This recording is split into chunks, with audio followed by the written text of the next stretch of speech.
এই সেক্সুয়াল মিসকন্ডাক্টের অভিযোগই কিন্তু ম্যাট গেটসের সরে যাওয়ার একমাত্র কারণ হতে পারে বলে আপনি কি মনে করেন?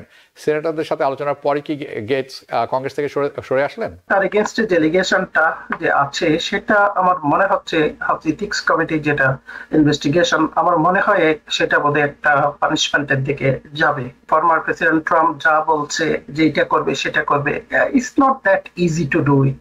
আমি ধরে নিয়েছিলাম যে ডোনাল্ড ট্রাম্পের ধমকে রিপাবলিকান সিনেটররা সবাই ভীত হয়ে তাকে সমর্থন করবে, করেনি। তার মানে প্রতিষ্ঠানটা, সিনেটটা কাজ করছে। It's a very good sign. এই সেক্সুয়াল মিসকন্ডাক্টের অভিযোগই কিন্তু ম্যাট গেটসের সরে যাওয়ার একমাত্র কারণ হতে পারে বলে আপনি কি মনে করেন? সেনেটরদের সাথে আলোচনার পরে কি গেটস কংগ্রেস থেকে সরে আসলেন? আসলে মূলত হচ্ছে সেটাই, কারণ তার সম্পর্কে তো আপনি জানেন এথিক্স কমিটি যে ইনভেস্টিগেশনটা চলছিল সেটা সেনেটে মনে করছিল যে সেটা আলটিমেটলি অনেক সেনেটে কিন্তু অ্যাডভান্স কিন্তু তার সম্পর্কে বলেছেন যে, এবং কয়েকজন কিন্তু বলেছেন, রিপাবলিকান সেনেটের কথা আমি বলছি, যে they are not be willing to vote for him. এবং তাকে প্রেসিডেন্ট ইলেক্ট ট্রাম্প যেটা বলেছেন, সেও বলেছেন there is not going to be enough vote in the Senate. So এই পর্যন্ত যেটা দেখা যাচ্ছে, আর কোনো তো আমি অন্য কোনো ধরনের কোনো যে বা ক্লু বা এই ধরনের কিছু দেখছি না। কিন্তু সে কিন্তু দেখেন বলেছেন যে what ever the president elect will ask him, he will do it without any position, এবং is not going to be able to go back to also the house. সে বলেছে সে সিকও করবেন না সেটা। তবে আমার মনে হয় তার এগেইনস্টে ডেলিগেশনটা যে আছে সেটা আমার মনে হচ্ছে হাউস ইথিক্স কমিটি যেটা ইনভেস্টিগেশন, আমার মনে হয় সেটা বোধহয় একটা পানিশমেন্টের দিকে যাওয়া উচিত আর কি যেটা। কিন্তু এখন তো আসলে সবকিছু আনপ্রেডিক্টেবল এভরিথিং। আমরা যে নমিনি গুলো দেখছি বিভিন্ন ডিপার্টমেন্টের, একটু আগে দেখলাম এডুকেশনের জন্য লিন্ডা ম্যাকমাহান। আসলে আমরা তো যেহেতু শিক্ষা প্রতিষ্ঠানে আছি, আসলে দিস লাইক অল হাস্যকর আর কি যেগুলো হচ্ছে। কতগুলো তো ডেঞ্জার আছে আপনার নমিনি যেগুলো আছে আর কি। তো এইখানে আমার মনে হয় ম্যাট গেটস আর কি এটা ভালো হয়েছে যে এটা আরো আছে কয়েকজন, কিন্তু আপনি শুধু যে ম্যাট গেটস একজন না কিন্তু, বা হ্যাকস্যাপ যেটা ডিফেন্সের জন্য দিয়েছেন তার এগেইনস্ট তো আপনার সেক্সুয়াল এলিগেশন আছেন। আসলে তো যে প্রেসিডেন্ট ইলেক্ট হয়েছে ওনার না তো অনেকগুলো এলিগেশন আছে। সো মানুষ কিন্তু অনেকটা কিন্তু ভাবছিল যে এটা ইট ডাজন্ট ম্যাটার, কিন্তু আসলে এদেশে যতই বলুন যে ফর্মার প্রেসিডেন্ট ট্রাম্প যা বলছে যে এটা করবে সেটা করবে, it's not that easy to do it. তো সেইগুলা বোধহয় এখন সে কিছুটা বোধহয় তার কগনিজেন্সে বা কনসিডারেশনে নিচ্ছে, যার ফলে সে তো এখন দেখবেন অল্টারনেট ক্যান্ডিডেট দিয়েছে। তো ম্যাট গেটসের আমার মনে হচ্ছে এটা ইনসাল্ট টু দ্য ইনস্টিটিউশন হতো যেটা, এবং এই পর্যন্ত ইভেন তাকে হাউসে আগের থেকে বের করে দেওয়া উচিত ছিল যে। কিন্তু কথা হচ্ছে ডিউ প্রসেসটা তো আপনি জানেন, এবং ডিউ প্রসেসটা এত মারাত্মক যে ফর্মার প্রেসিডেন্ট যে বা প্রেসিডেন্ট ইলেক্ট যে হয়েছেন ট্রাম্প, তার এগেইনস্টে তো আপনি জানেন কতগুলো এলিগেশন, এগুলো সময় নিয়েছে, কত 4 বছর চলে গেল already. So that is what the thing. So institution is still functioning. I hope it will function. এবং আপনি জানেন যে ভোট কিন্তু 50-50 এদেশ কিন্তু অলরেডি কিন্তু ডিভাইডেড। আমরা জানি এবার কিন্তু সে 50%-এর বেশি ভোট পেয়েছেন ফর্মার প্রেসিডেন্ট ট্রাম্প।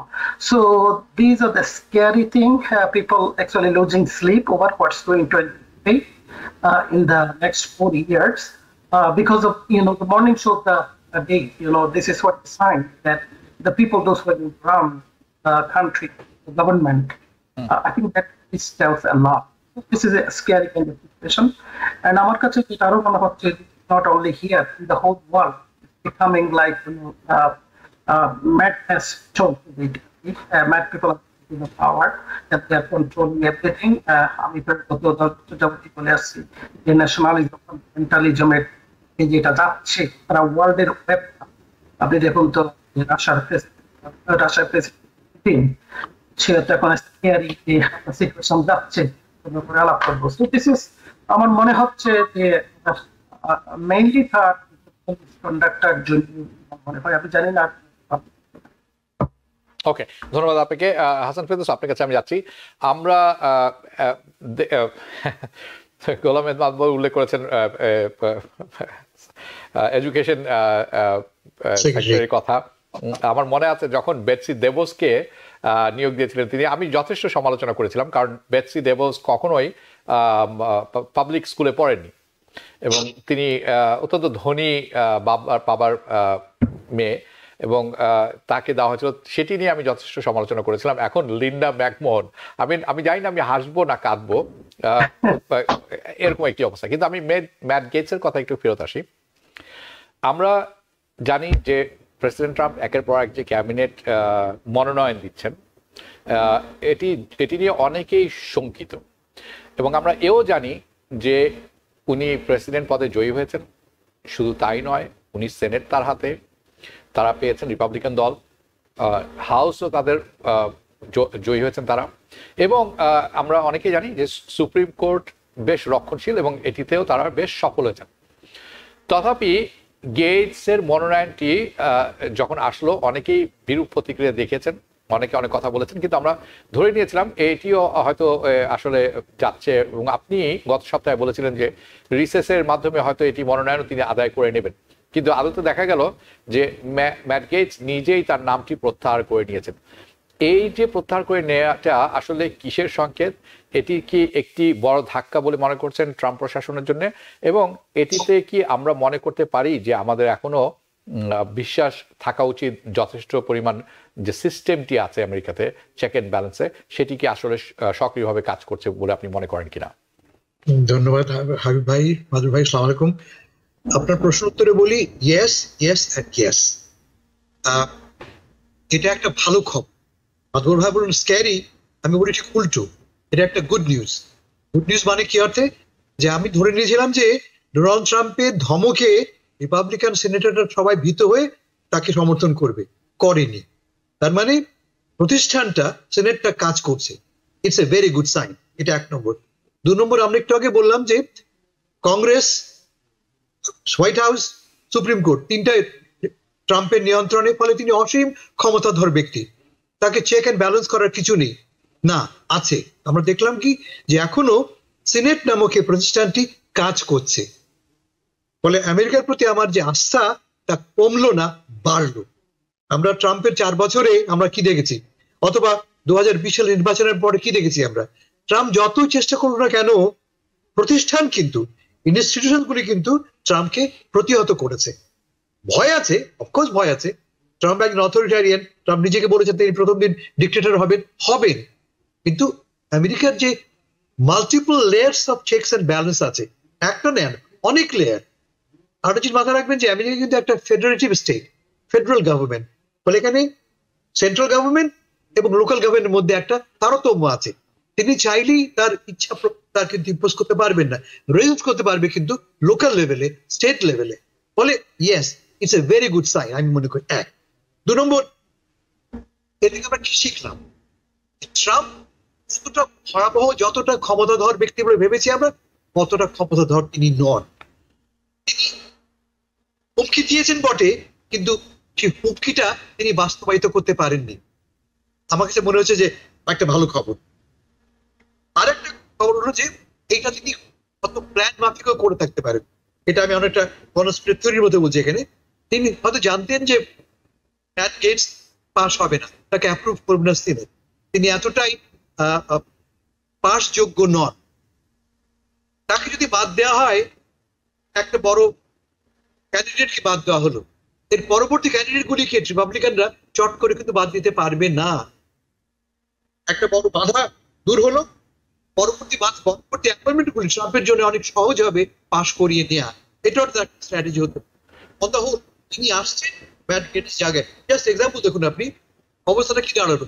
প্যাম পান্ডি কিন্তু ফ্লোরিডার অ্যাটর্নি জেনারেল, হাইলি কোয়ালিফাইড, মানে পছন্দ না হতে পারে আমাদের, তাকে তিনি রিপাবলিকান ট্রাম্প হচ্ছে, কিন্তু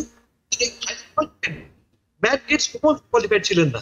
বলে একটা আনকোয়ালিফাইড লোককে বদলে একটা কোয়ালিফাইড লোক, যার রাজনীতি আমার সঙ্গে হয়তো মিল না হতে পারে, তিনি অত্যন্ত কনজারভেটিভ একজন মানুষ, আমরা জানি, খুব তিনি ট্রাম্পের পছন্দের লোক হতে পারে। হয়তো শেষ কথা একটা কথা বলি, এটা আমাদের মনে রাখা দরকার। ট্রাম্প জিতেছে, ট্রাম্প 51 অলমোস্ট 52% ভোট পেয়ে আমেরিকায় পরবর্তী প্রেসিডেন্ট হয়েছে। তিনি এভরি রাইট তার আছে তার পছন্দের ক্যাবিনেট গঠন করার। আপনারা আমার থাকতে পারে, কিন্তু তার এভরি রাইট আছে। এখন আপনি আমি গিয়ে কাজ করি বলে আমার দায়িত্বটা কি? একটু আগে আপনি বললেন যে সমস্ত লিভার্স অফ পাওয়ার এখন ট্রাম্পের নিয়ন্ত্রণে, কংগ্রেস নিয়ন্ত্রণে, হাউস নিয়ন্ত্রণে, সুপ্রিম বাধা দেবে আমরা মানে মিডিয়া হচ্ছে কি সেই পার্লামেন্ট, যে পার্লামেন্ট সেখানে ব্যালেন্স দায়িত্ব পালন করবে এবং আপনি সে দায়িত্ব পালন করছেন। ধন্যবাদ আপনাকে। হাসান ফেরদৌস, আপনাকে একটু কথা মনে করিয়ে দিই। আপনি জানেন, আমরা বহুবার শুনেছি যে ট্রাম্প বলেছেন media is the enemy number 1। কাজে কাজটি কিন্তু অতটা সহজ নয়, এটি একটি ব্যাপার। দ্বিতীয়টা হচ্ছে মিডিয়ার ব্যাপারে, স্পেশালি বড় বড় আউটলেটের ব্যাপারে মানুষের মধ্যে তাদের যে আস্থা ছিল সেই আস্থার জায়গাটি কিন্তু নেই।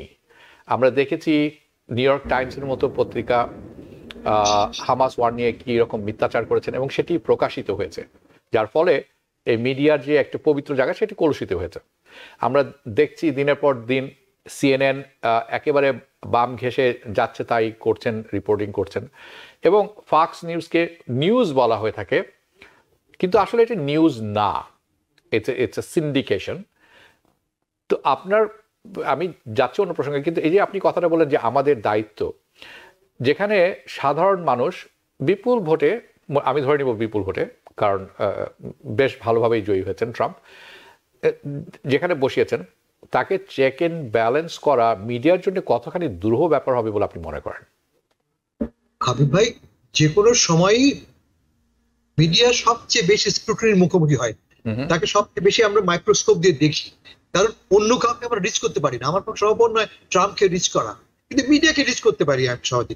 আমি প্রত্যাখ্যান করলাম, সুইচ অফ করে দিলাম, আমি দেখলাম না, আমার রিয়াক্ট করার ক্ষমতা আছে। পাশাপাশি এও ঠিক যে মিডিয়া আমাকে ছাড়া কিন্তু মিডিয়া চলবে না। Media needs me as a reader, as a viewer. আপনি লক্ষ্য করেছেন যে অলরেডি এই নির্বাচনের পরে পাঠক এবং দর্শক সংখ্যা কমে গেছে, MSNBC কমে গেছে, CNN এর, সবাই ছুটছে ফক্সের দিকে। তার কারণ Fox reflective of the reality, যে রাজনৈতিক বাস্তবতা আজকের আমেরিকা, তাকে রিফ্লেক্ট করে সে। এগেইন আপনারা আমার অপছন্দ হতে পারে, কিন্তু এটা বাস্তবতা। আমেরিকার অধিকাংশ মানুষ ক্রমশই দক্ষিণপন্থী হচ্ছে এবং ফক্স তাকে রিপ্রেজেন্ট করে। তার মানে এরা যে এই সংগঠনকে আমরা প্রত্যাখ্যান করব, আমরা প্রত্যাখ্যান করলেও কিন্তু ফক্সের কিছু আসা যায় না, কারণ তার বিশাল সমর্থক বাহিনী আছে। যেটা বলা হচ্ছে আমার আপনার দায়িত্ব, মিডিয়ার দায়িত্ব একটা শক্ত চোখে দেখা এই ট্রাম্প প্রশাসন, তার প্রতিটি পদক্ষেপকে অ্যানালাইজ করে। এবং আমার ধারণা যে এই যে প্রত্যাখ্যাত হলো ম্যাট গেটস, কেন? এ তো ট্রাম্পের জন্য নয়, এ তো রিপাবলিকান জন্য নয়, মিডিয়ার জন্য। মিডিয়ায় খুঁজে বের করেছে যে এই লোকটি এই 17 বছরের মেয়ের সঙ্গে পয়সা দিয়ে যৌন সঙ্গম করে, 17 ইয়ার্স অনলি, একাধিকবার। সেই ঘটনা CNN প্রকাশ করেছে। সেই ঘটনা প্রকাশ হওয়ার পরেই কিন্তু ম্যাট গেটস তড়িঘড়ি করে পদত্যাগ করেন। তার মানে কি দাঁড়ালো? CNN played its role, the media played its role. New York থেকে সম্প্রচারিত TVN 24 টেলিভিশন বিশ্বজুড়ে বাঙালির কণ্ঠস্বর।